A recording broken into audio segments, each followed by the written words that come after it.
Ambassador Shyam Saran, who will chair the session.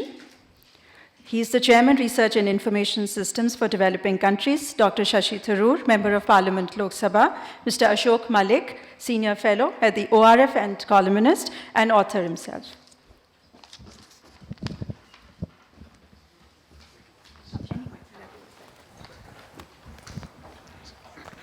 Leave room for Rajamohan?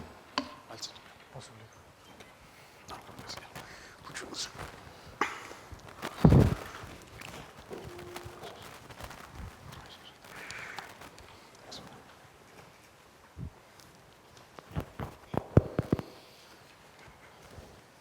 Good evening, everyone, and welcome to the launch of Rajamohan's book on Modi's World.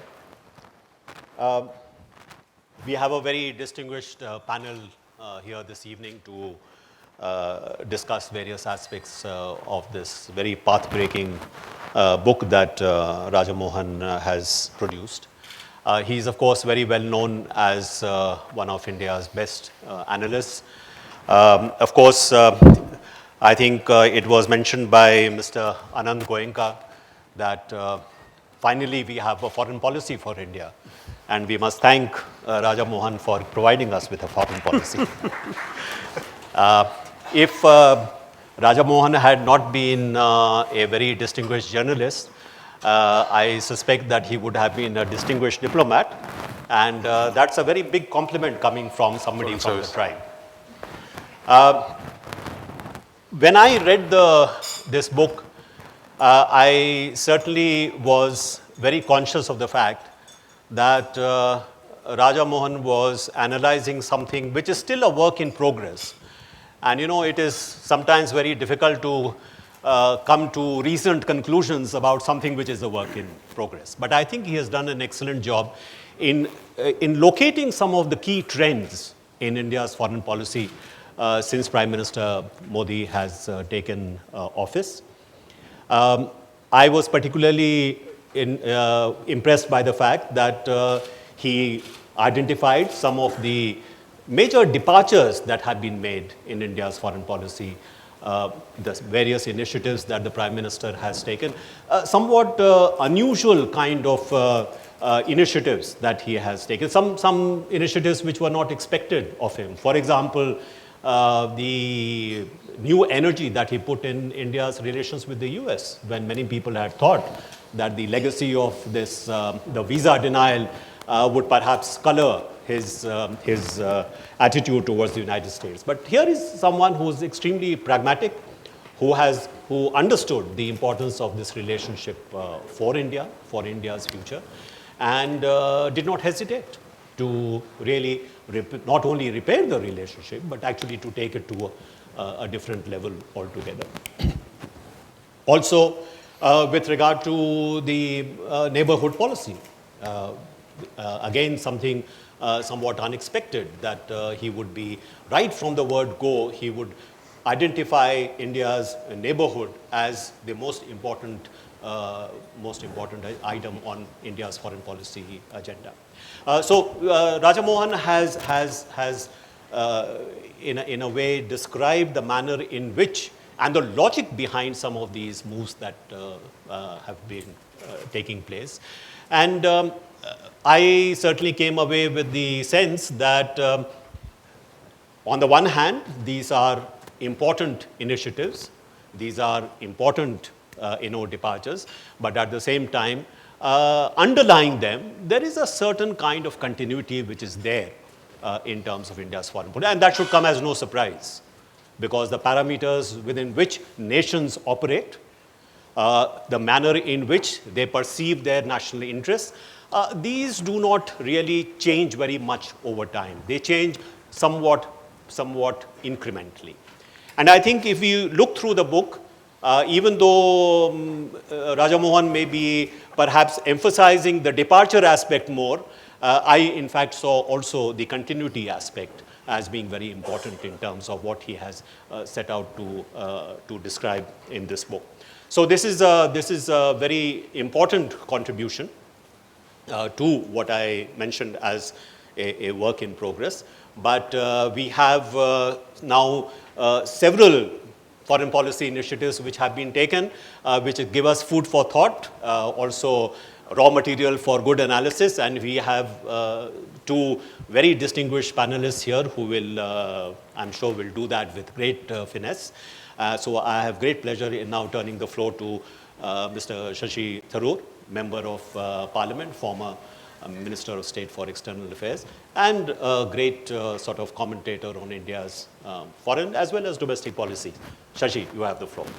Thanks, Amir. Well, Shyam, I wasn't entirely sure whether we'd be having an exchange based on specific points or more, but if I can make a general observation, I think I want to assure you, young Anand Goenka, that as Mark Twain said about obituaries, the reports of India not having had a foreign policy are somewhat exaggerated.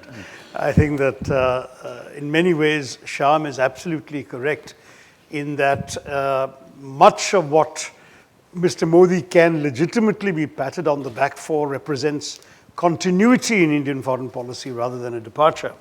And what is particularly striking, it's continuity despite the positions taken by the BJP when they were in opposition.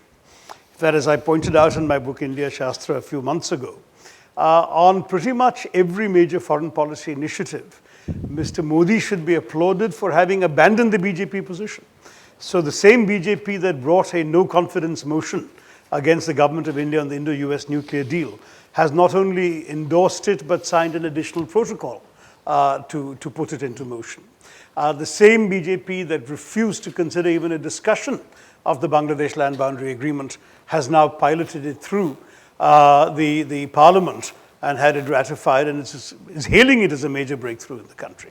And so on and so forth. One can go from one foreign policy issue to another and see not just continuity of foreign policy, but a reversal of BJP policy, which to my mind is a good indication that foreign policy looks very different when you're sitting in South Block than when you're sitting in Gandhinagar. And that, I think, is the first point that I would slightly twit my friend Raja Mohan for. He's written an excellent book, very clear, very lucid, very well laid out, but far too generous, it seems to me, in praising the government for a whole lot of things which have been done by predecessor governments equally well and with a great deal more consistency. Having said that, if Raja Mohan has overlooked the fact that the BJP has turned around from its policies as a party into its policies as a government, the other thing that I would slightly fault him for is a sort of premature generosity in hailing no less than the dawn of a third republic in the present government. I have no difficulty with his analysis of sort of a first republic in India's history up to 1989. Some may say 91, but I mean, that's a minor quibble in that area. And then a sort of second republic since then. And Raja suggests here that there is perhaps some sort of dramatic departure that has taken place. I'm not sure I see that, and I'm sure that he will give an able account of his own conviction in defending that thesis. And I suppose my third and final general observation, that we can talk specifics later, would be that, that in acknowledging a couple of the positives, and I do acknowledge them, there's no question about the personal energy that Mr. Modi has brought to bear on diplomacy. I think everyone expected him to be much more focused on domestic policy. He has now been to 24 countries at last count, and that may even be an undercount. I've kind of lost track. He's all over the place, and he's doing so well. He says the right thing in whichever country he goes to and leaves a positive impression. I think that is something one should acknowledge. And the other thing we should acknowledge is that he has done something which I had actually in the past criticized Indian governments for not doing enough of, which is to attempt to leverage our soft power rather than merely take it for granted and let it happen. And so things like the International Day of Yoga as an attempt to get India some sort of international benefits out of one of its attributes, one of its cultural attributes, should be praised, though I think he slightly blotted his copybook by the rather tacky effort to get into the Guinness Book of World Records, which was really not worthy of a government or a prime minister. That's the sort of thing one should leave to slightly wacky individuals who want to see their name in print, not something that I think a prime minister should have lent himself to. But that tackiness apart, the idea that our soft power is a tool that we can actually use to attract recognition and so on is very much worth acknowledging.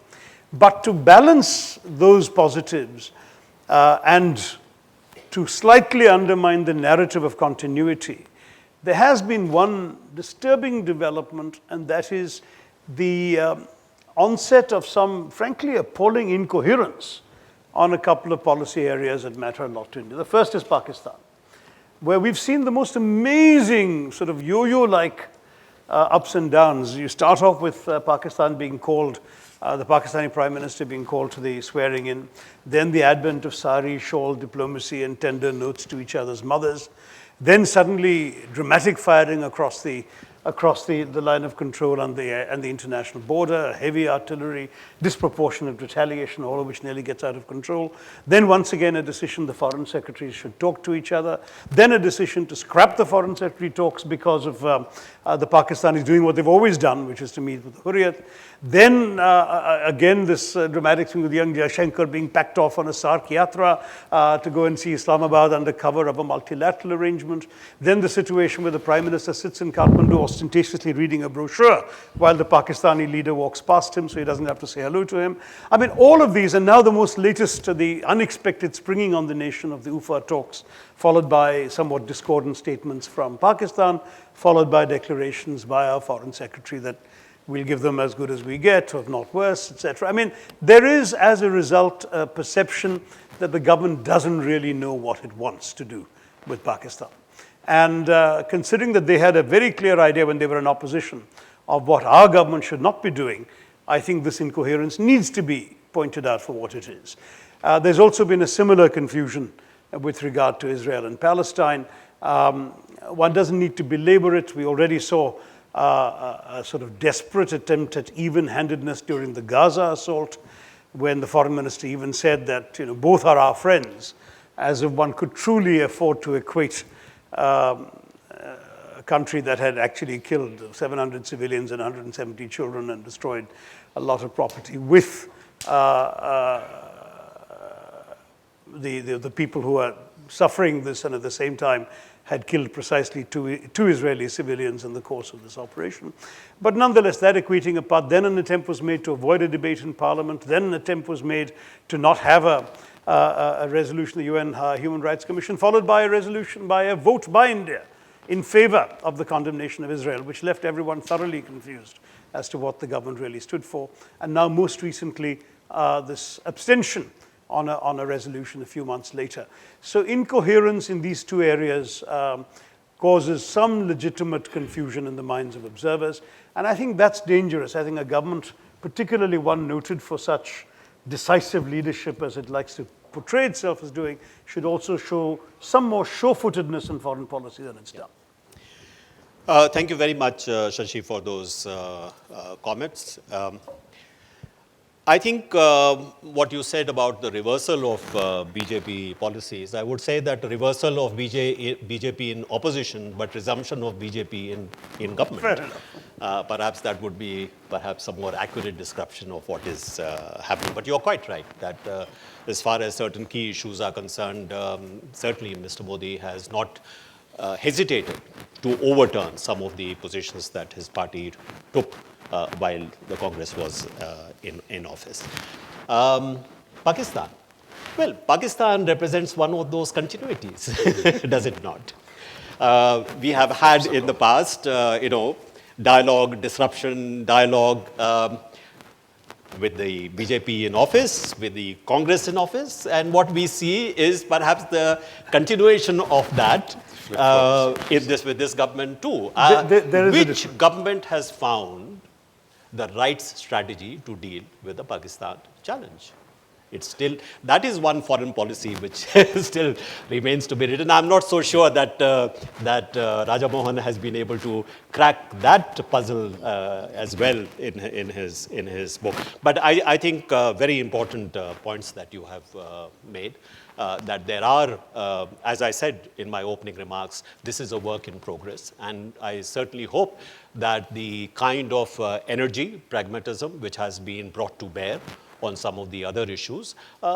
As this government this Prime Minister start learning a little more about how to deal with some of these complex challenges, maybe we'll see some further progress. But we have a rather limited amount of time. So let me turn to Ashok. 10 minutes, perhaps, if you can please give us your perspective on what Raja Mohan has been saying. Thank you very much, Mr. Saran. Thank you, everyone. And Shashi Tharoor is always a very difficult act to follow, but I shall try. He talks about continuity between governments and foreign policies. He's completely right there. There are vast elements of continuity. There is also continuity between oppositions. And I'll tell you what I mean. The other day, I was watching a very interesting television debate following the UFA talks. And there was the BJP spokesperson trying very hard to make a reasonable point about how outreach with Pakistan was very necessary. And there was the Congress spokesperson, a colleague of Mr. Tharoor's, who was screaming and extremely worried about how Pakistan was beyond the pale, and actually saying that the Prime Minister's proposed visit to Pakistan was a security threat to him, and the Congress was very worried about him. So you can imagine what the situation was with a similar debate a year or 2 years ago. So there are elements to continuity. We wouldn't have worried so much about our Prime Minister. No, we would have. The BJP would have. Okay. Coming to Raja's excellent and lucid book, I have 5 points to make about not so much the achievements of Mr. Modi's foreign policy or the elements of continuity or breakthroughs, but the 5 salient features of his foreign policy that have struck me. Raja locates the history of Indian foreign policy in terms of shifts in domestic politics. 47 to 89 is what he calls the First Republic, 89 to 2014 is what he labels the Second Republic, and then 2014 onwards he tentatively calls the Third Republic. Now, if you look at the second half of the so-called Second Republic, the period between, say, 2000 and 2012, or perhaps between Pokhran and the nuclear deal, or between Y2K and Lehman Brothers, that was really the period when India's importance in the world grew at a very rapid pace, faster than our foreign policy architecture, than our political leadership, than our diplomats, than perhaps even the MEA realized. And in some senses, we weren't really prepared. We became more important. Our economy became much more important than the rest of our government system. What strikes me as interesting is that in the past year, the foreign policy curve has actually been ahead of the economic curve, which is always a good thing, provided the economic curve catches up sooner or later. But in a sense, the foreign policy architecture, the diplomacy is ready for the next surge in the Indian economy and what that will mean for India's position in the world. So in that sense, we will probably be better prepared. And that is the first thing that struck me, that rather than not focus on foreign policy at all and focus on just the domestic economy, Mr. Modi has made an effort to have the building blocks for an important foreign policy intervention in the world in place, and not wait till the economy actually catches up. Second, while other governments, previous governments, including the UPA government, have made this link, I think the link between foreign policy and domestic economic transformation has been made more strongly by this government than almost any previous government. Foreign policy as both an instrument of domestic economic transformation as well as a goal of domestic economic transformation. This is particularly evident if you read the joint statement with the United States when President Obama came here, or when Prime Minister Modi went to Washington in September last year. A word used in that period was embedding the US in the Indian developmental process. Other governments have also sought to do this, but never quite used the word. And that joint statement was just so detailed and sought to make the US and foreign policy generally a factor in developing various aspects of Indian social life and economic life. And there was a continuity there, and it was not just limited to the US, because if you read the joint statement with the Chinese after the visit to China, you can see a similar thought process going into that joint statement as well. Of course, it's not as detailed and not as deep as the joint statement with the Americans, but you can see what's being offered to the Chinese, provided the politics plays out well. Third, coming to China in particular, I think the government has followed a slightly different policy than the UPA government on China. In the UPA years, I felt we sometimes ceded ground to the Chinese politically, but sought to build this barrier, this fortress India, and keep them out of economic activity in our country, deny them market access in India, to our detriment. Because frankly, China has a role to play in India's economic transformation, as do many other countries. This government seems to have reversed it. Its market access to Chinese companies, including technology companies, so-called sensitive companies, is much greater today than it was 2 years ago. It's a work in progress, of course, and I hope it becomes even better. But the Chinese are being challenged politically. They're being challenged in South Asia, they're being challenged in the Indo-Pacific, they're being challenged in Mongolia. It's an unequal challenge at the moment because Chinese capacities are way bigger than India's, but at least it's happening. And I think that is a departure from the previous government.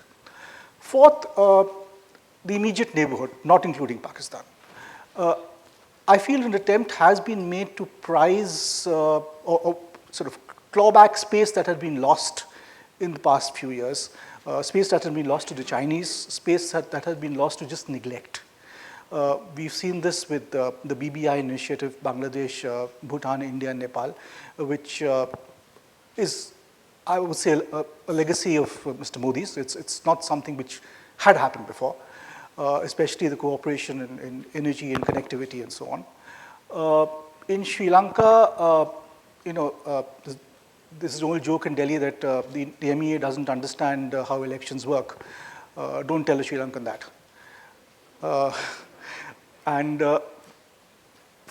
In broadly speaking, the idea of converting or reconverting the South Asia into the Indian subcontinent, and the two are conceptually very different, I think started with Prime Minister Modi inviting the leaders of the other SAARC countries to his swearing in.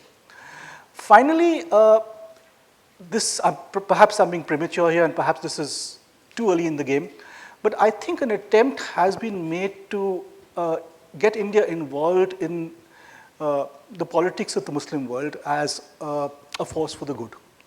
The Muslim world is seeing a lot of internal debate and turmoil between those who are beyond the pale and those who we should actually be supporting.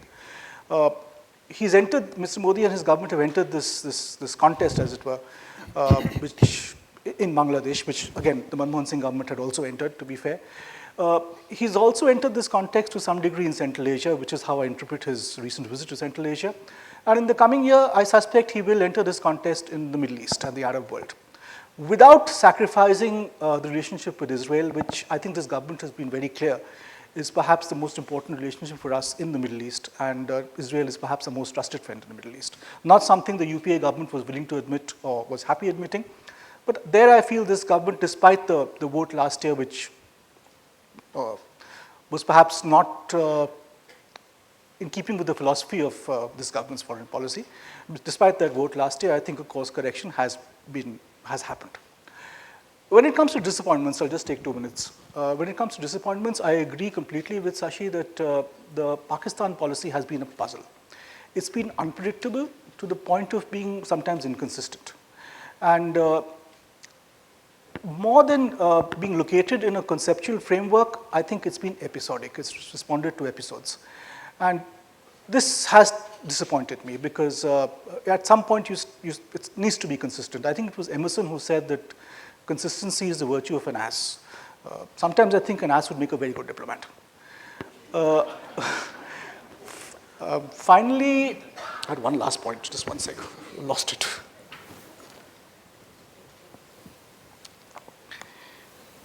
Yes, the final point is about defense diplomacy. The defense ministry as an alternative or complementary source of foreign policy ideas, of ideas for what India should be doing in the world from, of course, its strategic perspective.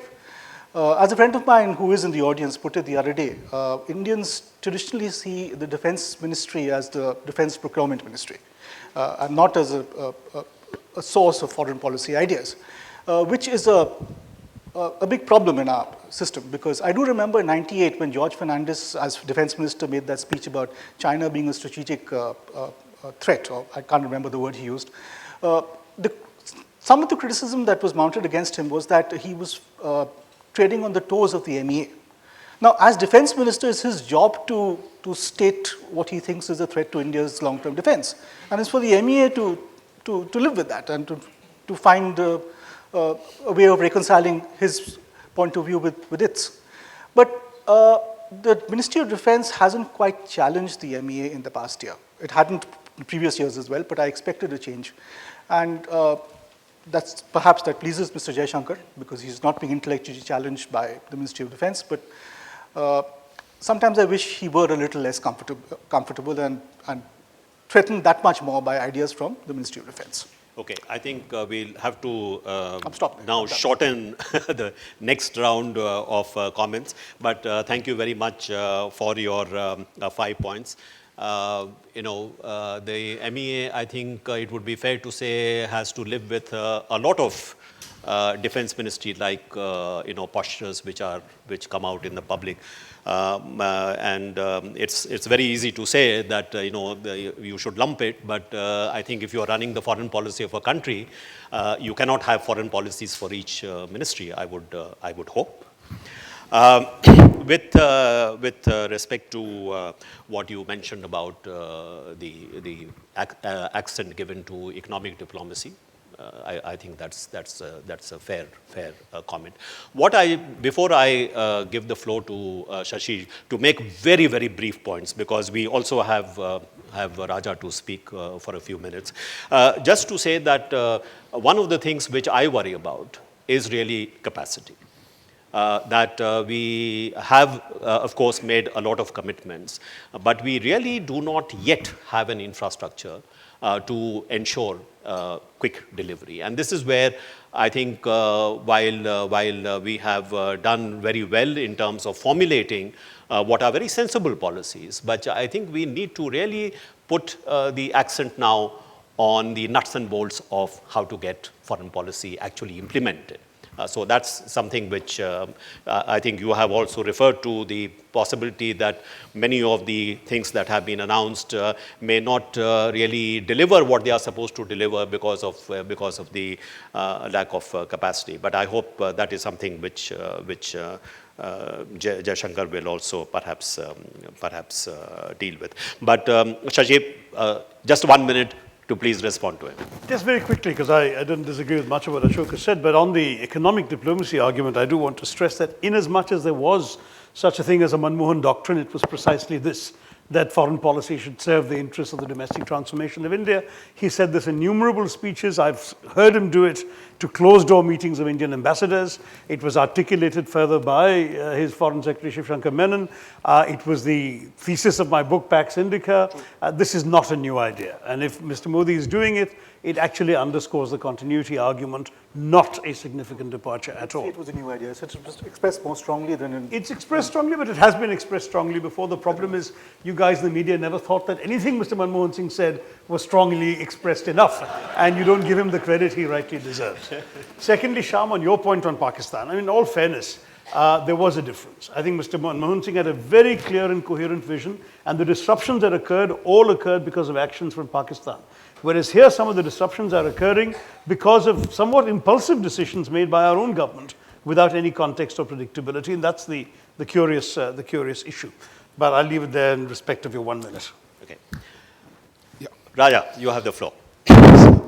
Thanks. I think the discussion has already warmed up, and I'm not going to respond to all the issues that have been raised. But I thought I'll just make 4 sets of points, I think some of which will address the issues that have been raised. One, I think you've seen some repartee, between, what Shashi being a leader of the opposition, so he had to pro forma say some things, and I'm sure he said it, but Shashi is also a well-known scholar on foreign affairs, foreign policy. In fact, his book goes back to the early one, goes back to the 80s. What is worrying, I think, is really the partisanship that has come to the current debates on foreign policy. In a sense, last 10 years, I think once the NDA went into the opposition, there was this deep problem in terms of not willing to back some of the things they had done when Mr. Vajpayee was in charge. And I think that breakdown of that consensus, I think, was problematic. because the BJP, which supported the nuclear initiative, opposed it. So I think you saw that happening on a number of issues. But I think the good news, of course, that was the bad news in a sense. There was at least a sense of a broad shared understanding between different groups, and that understanding broke down somewhat in the last 10 years. But the good news is this, I mean, for all the reporting that we've seen even in the last 1 year, an attempt at restoring some consensus. Take Bangladesh land boundary agreement. Mr. Manmohan Singh could not finish what he started. Only because of opposition. Yeah, exactly. That's what I'm coming to that. I'm supporting your point. That, in fact, the BJP created problems. In fact, Mr. Jaitley stood up in the parliament and said it's unconstitutional, the bill. But what we saw happen, I think, once the BJP came to power, Mr. Modi was willing to dissociate himself completely from the approaches that the previous NDA did in opposition and went wholeheartedly to back this. And then even more good news is that Shashi, as the key role in the parliament, as the chairman of the standing committee, actually facilitated the consensus so that it could go through the parliament quickly. So what you see is not what you're getting here. There is actually, I think, under the present system, there is, I think, an emerging common understanding, and I think which is good. Some political argument, I think, opposition has to oppose, so there will be some of that. But I think we are going down a reasonably good path. The second, I think, is the whole question of, I think the same thing you could say applied to Pakistan. The same thing applied to the range of other issues. So I think there is some measure of, emerging consensus between different groups. The second issue I wanted to talk about was the idea that, look, this is about work in progress. How do you judge a new government so quickly? But I think if you look at the record of the previous, at least the two governments, in fact, what they did in the first year was actually largely their legacy stood what they did in the first year. It's quite interesting that what Manmohan Singh did in the first year, I think you were the foreign secretary, sir, that the nuclear initiative with the Americans, an agreement on the boundary, on the parameters and the guiding principles on the boundary settlement with the Chinese, and a broad understanding on how to resolve the Kashmir dispute. All the three were done within the first year of Mr. Manmohan Singh's government. Of course, the story of the rest of the 9 years was, of course, struggling to deal with the backlash, both within the party and beyond. I mean, that's my judgment. But the fact is, the rest of the period was really, you were trying to cope with what was started in the first few months. Dramatic, significant, but I think there you had the problem. Go back to Vajpayee's tenure as a prime minister. Nuclear tests, March 98, he was sworn in. May 98, nuclear tests. September 98, he's talking about India and US as natural allies. February 99, he's in Lahore trying to cut a deal. So in some senses, actually, what he did in the first year was still a struggle to carry through the ideas that you pushed across in the very first year. So in some senses, you have to make a judgment. I mean, I think you can, get a broad sense, because you're not going to get the full sense of what this government is going to do in the next 4 years. But I think in terms of what it has done so far is a reasonable basis for assessing where it might actually go. That brings me to the third set of issues on the question of continuity and change. I think both Professor Shamsaran and Shashi both have talked about that I'd emphasized too much on change and too little on continuity. But actually, if you read the second sentence of the book, which is the introduction, it says, look, governments, foreign policies don't change with the change of governments. So in some senses, there is actually that there is continuity, and in fact, thanks to the permanent establishment, you have a leading figure of the permanent establishment, Shamsaran, former foreign secretary, and chairman of the National Security Advisory Board. You have Jaishankar, who is the current foreign secretary, and you have all these young, not so young, the senior foreign service officials here, who served all the governments of the last 3 times.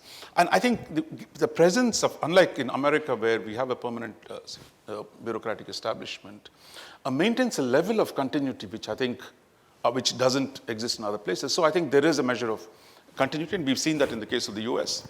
The original idea came from the NDA government, so as you said, the big idea in terms of converting it into a deal came under the UPA government, and it's actually the NDA government now trying to wrap it up because of the slowdown that has taken place. So in that sense, I think 2 BJP PMs we've had, 2 Congress PMs we've had, and 3 non-Congress, non-BJP prime ministers since the reform era. But if you take the period as a whole, of last 25 years in the Second Republic, there is a measure of broad directional continuity. But each of the prime ministers has also brought his own emphasis.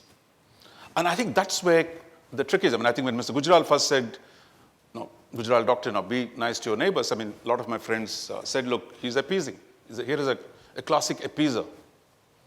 But we've seen that you continued it, I mean, everyone continued the same policy, and today it is acquired a new vigor under the Prime Minister Modi. So therefore, I think there is then the judgment, then the problem is, when do you say what is, when do you say there is change? Or how do you find that balance between what is continuous and what is changing? There I must disagree with Anand that foreign policy, of course, existed even before independence. I mean, I get criticized for saying that. A foreign policy begins when you have a territorial entity. The moment you draw, this is my sovereign space, then there is something which is not under your sovereign space, and how you deal with that non-sovereign spaces around you, that is foreign policy. And it starts mostly in the neighborhood. A lot of our foreign policy today still goes back to the British period. The things that we say about exclusive sphere of influence, of primacy in the region, many of these were constructed under the Raj itself. And I think a lot of that continues. But I think the judgment is, what has this government changed? I think everyone agrees on the energy and intensity part of it. There are, in terms of execution, that certainly it has done more. But I think the question, I think, what I've argued in the book is, there are limitations, there are going to be problems. That some of the problems are really going to deal with the political dynamic at home, that there are deep divisions today, that some of the agenda that the government has outlined to carry it through, you will have problems, for example, on the economic reforms, which is the key. I mean, without the economic transformation, your foreign policy is not going to succeed. So therefore, how far and how fast? The question of domestic unity. Can you maintain your internal unity in order to achieve all the goals, on a range of goals that we have set for ourselves? And finally, the coordination part, I think, which Ashok referred to. In fact, the problem with the Ministry of Defense is still 50 years behind, or what the MEA is saying that, look, defense diplomacy is part of the defense, your foreign policy toolkit. Your MOD is still not on board. You have a problem with the Ministry of Commerce, what they think of the trade negotiations, what the country ought to do. There are constant problems. The range of, I think, how does the Foreign Office, which is a non-executive agency in domestic, how does it build that consensus? And I think that has to come from the Prime Minister himself. That has to come from political leadership. There, I think the hopeful side is, you have a strong government, you have a strong leader. Hopefully that there is enough capacity today to drive the system and to rebuild some kind of a national consensus, so that the claim with Third Republic, in fact, there is a question mark in the book whether this will be a Third Republic, but my sense is that I think the conditions, both internal and external, provide an opportunity, I think, for the Prime Minister to make that structural change in the way India deals with the world, and to emerge as a leading power in the international system. Well, thank you very much, Raja. I think you have very succinctly summarized what your main conclusions are. You mentioned that each of the governments set a direction during their very first year in office. At least that has been true for the last few governments. But I hope that the running out of steam which we saw in the earlier instances does not happen again. So we wish that this is an inflection point, as you said, and there is a big change that we see. Secondly, I would just like to, in defense of Indian foreign policy establishment. The point that I was trying to make, and also which I referred to in my review of your very good book, is that your sense that there is somehow a strategic culture of negotiating against India's interests. That is something which I find difficult to accept, because I think if you once we have been talking about the continuity, I think if you look at the performance of the Indian foreign policy establishment, I would say over the last 50 to 60 years, it has been remarkably successful in actually adjusting to the very, very radical changes that have taken place in the global environment. I think we get less credit for it than is due. But on that note, let me thank all the panelists for their very, very perceptive comments. And now we have the floor conceded to Mr. Jaishankar. Yeah. The launch of the book.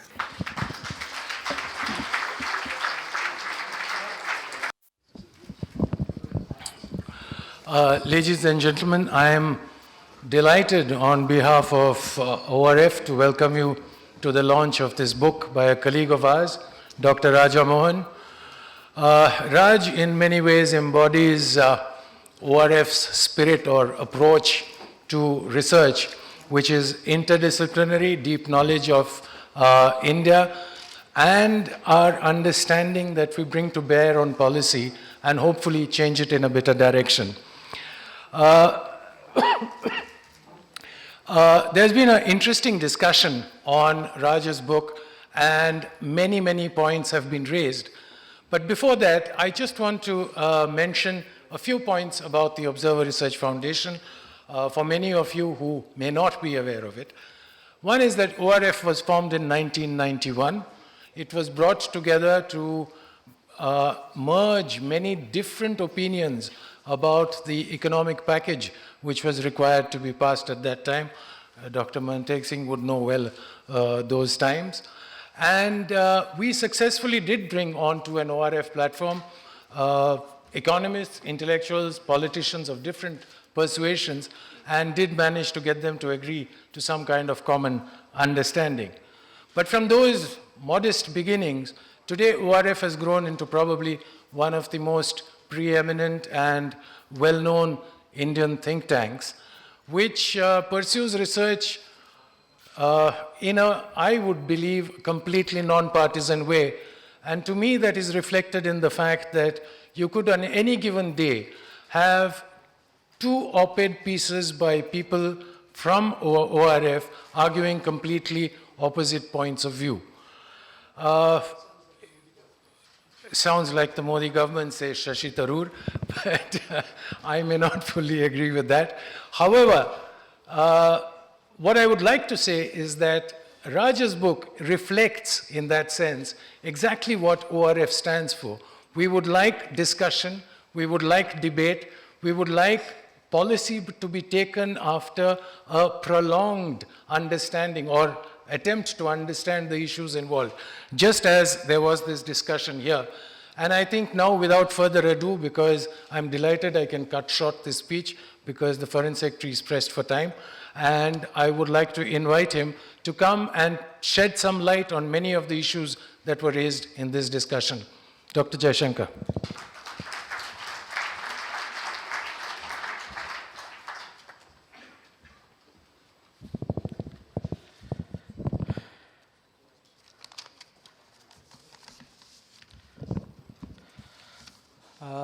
Well, I think, like all of you, I'm delighted to be here this evening at the release of Dr. Raja Mohan's new book, Modi's World.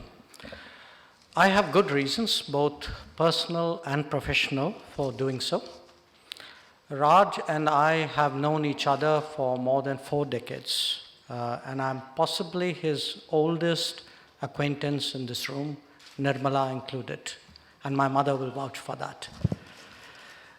We have studied together, we have debated together, we represent the JNU generation that first impacted on the city. Some of you may not know that we even initially wrote together.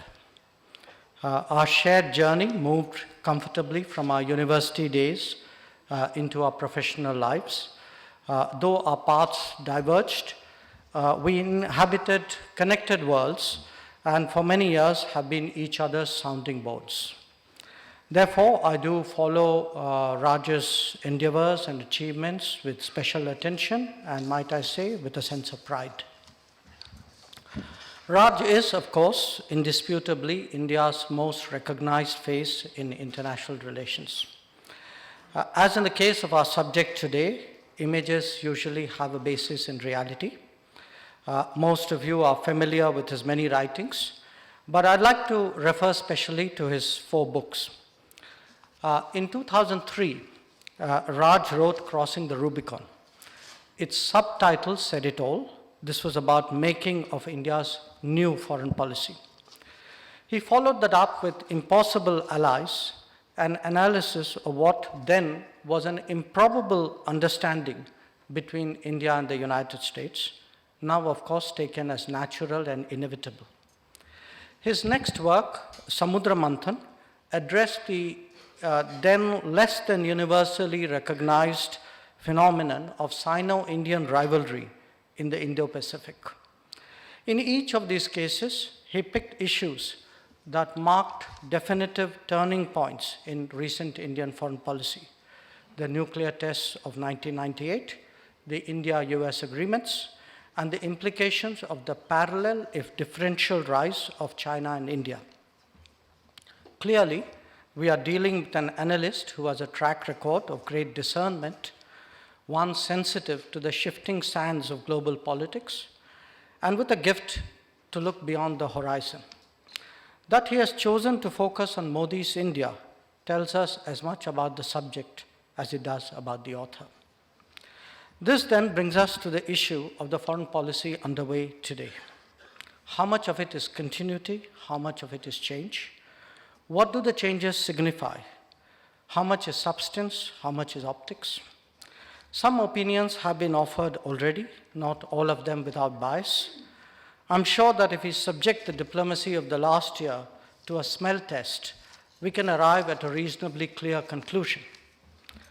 Think of the Madison Square Garden event and the presence of 30+ members of the US Congress. Recall the meeting of President Xi Jinping in Xi'an, not Beijing. Remember Barack Obama's visit on 26 January, or the bonding with Shinzo Abe in Kyoto.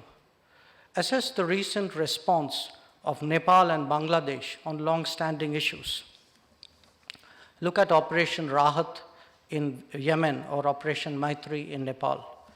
Consider the integrated tours of Central Asia, East Asia, and the Indian Ocean. So let me ask you, does this look like diplomacy as usual? Let me mention examples that convey this sense of change.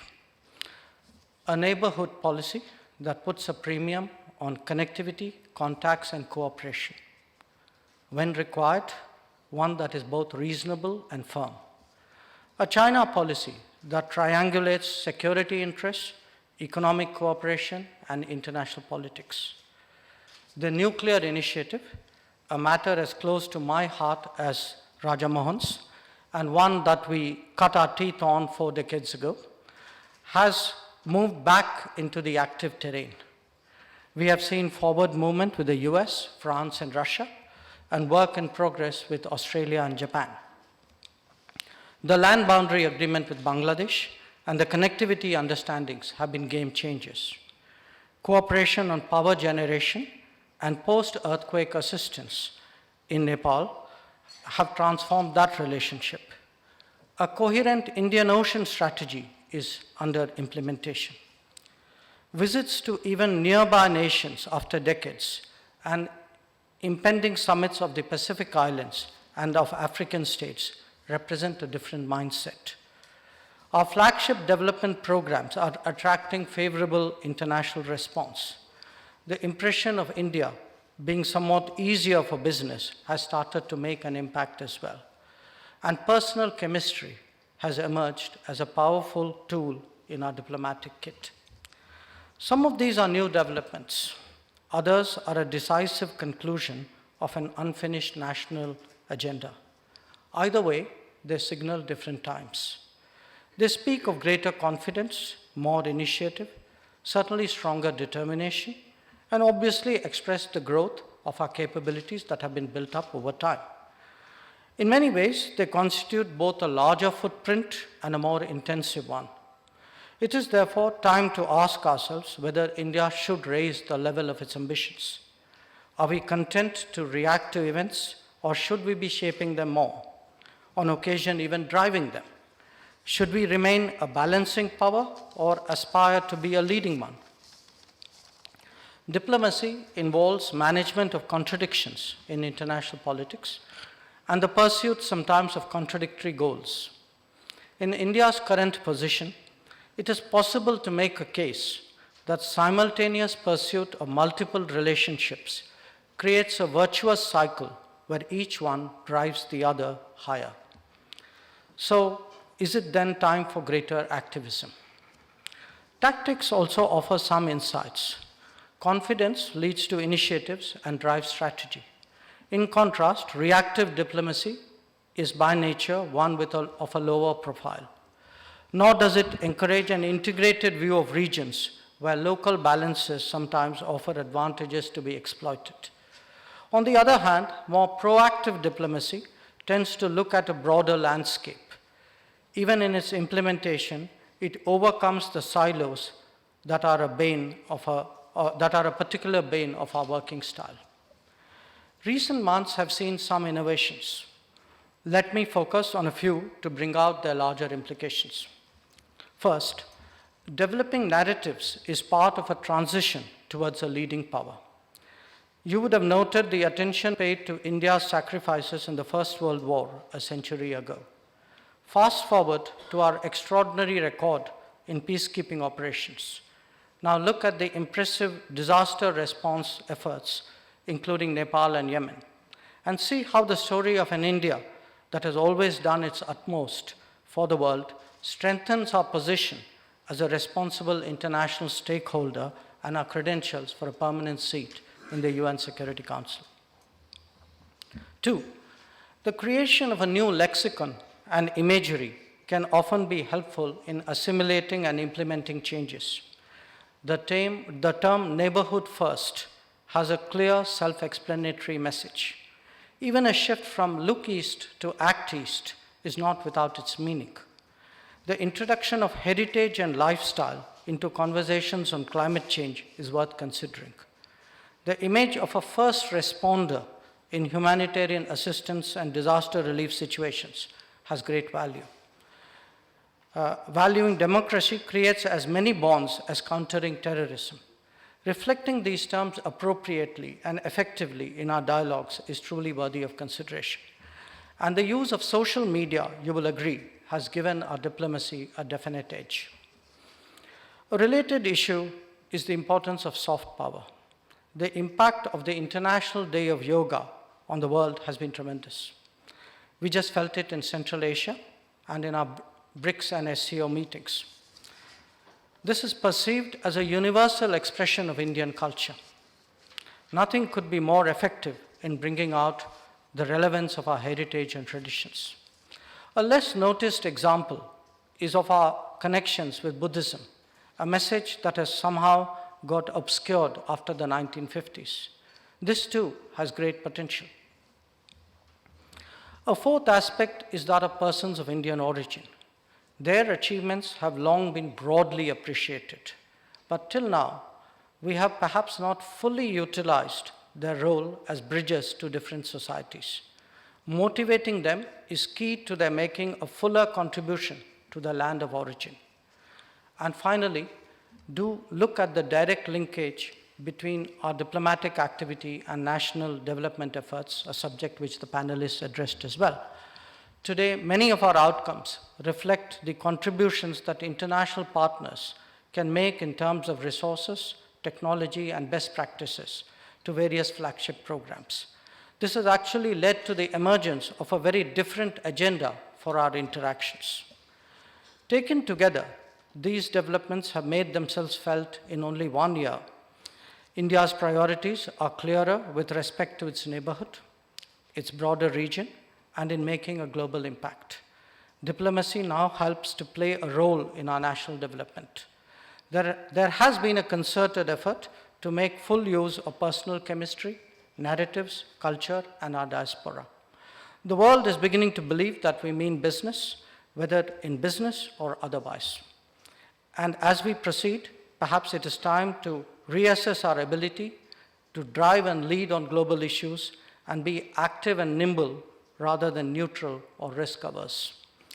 Tracking all these developments in foreign policy will be a robust business, if a complicated one.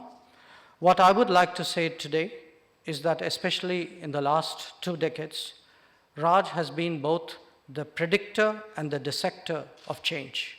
I wish more power to his pen, and like all of you, will continue to follow him avidly. Thank you.